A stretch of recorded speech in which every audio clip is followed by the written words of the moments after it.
ప్రభుత్వంలో జగన్ పై తొలి హత్యాయత్నం కేసు నమోదైంది.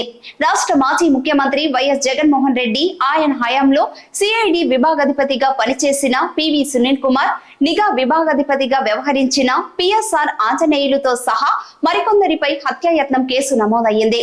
2021 మే 14న రాజద్రోహం కేసులో తనను అరెస్టు చేసిన ఏపీ సిఐడి అధికారులు రాత్రంతా కస్టడీలో నిర్బంధించి చంపేందుకు యత్నించారంటూ ఎమ్మెల్యే కె రఘురామకృష్ణరాజు ఇటీవల ఇచ్చిన ఫిర్యాదు మేరకు గుంటూరులోని నగరంపాలెం పోలీస్ స్టేషన్ లో కేసు నమోదు చేశారు. అప్పట్లో సిఐడి అదనపు ఎస్ఐగా పనిచేసిన R Vijay Paul, Guntur GGH superintendent గా ఉన్న డాక్టర్ ప్రభావతితో పాటు ఇతరులను ఈ కేసులో నిందితులుగా చేర్చారు. పలు సెక్షన్ల కింద నిందితులపై కేసు నమోదు అయ్యింది.